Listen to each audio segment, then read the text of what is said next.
Et Dieu dit, écoutez-le. Suivez-moi attentivement. Qu'est-ce que Dieu est en train de faire? Dieu est en train de vouloir amener les disciples de Jésus, les apôtres de Jésus, à écouter Jésus. Comme pour vous faire comprendre que ce n'est pas évident d'écouter un prophète que Dieu a envoyé.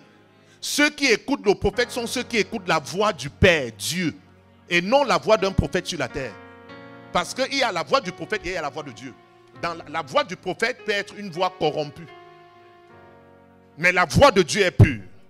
Oh, c'est pourquoi Jésus dit à ses apôtres que, en fait, vous êtes en train de parler d'une autre dispensation. Je vous ai amené vers eux pour que vous puissiez comprendre, pour que vous soyez déconnectés de leur ministère, déconnectés de leurs enseignements, pour écouter, parce que moi, je vous enseigne le Père. Ils avaient l'Éternel, mais moi, c'est le Père. L'Esprit rend témoignage à notre esprit. Donc, vous allez recevoir le témoignage de ma personne, pas le Père, non pas un prophète. Est-ce que quelqu'un est à la montagne ici? Est-ce que quelqu'un est à la montagne ici? Et donc, ce qui tue dans le réveil en France, parce que là, je parle aux personnes initiées, c'est qu'il y a toujours quelqu'un qui attend que quelqu'un d'autre dise que... Et ça fait comme un commerce, ça fait comme un business, ça fait comme des trucs de compromission. Il y a les gens qui sont en train de recevoir le témoignage.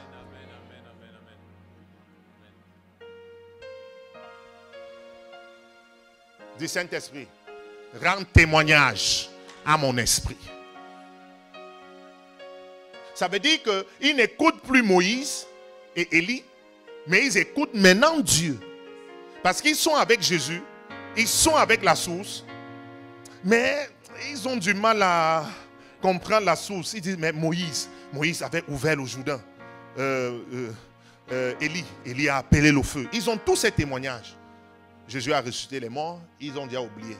Ils sont toujours dans le passé, dans la loi.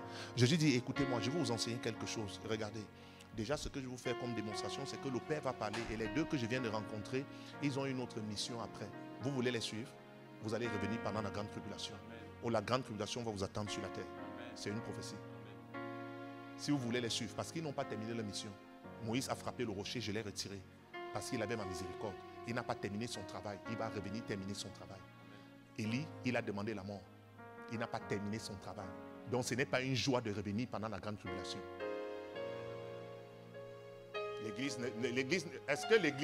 Est-ce que cette église est prête à écouter les choses de Dieu?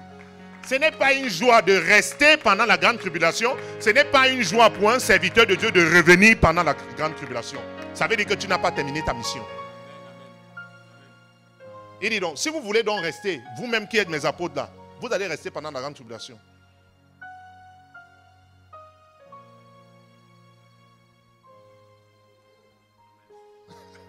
Wow, la salle est calme, hein? Wow, c'est une bombe, hein? Dis, je vais être enlevé avec Jésus. Mazakata la brasaya.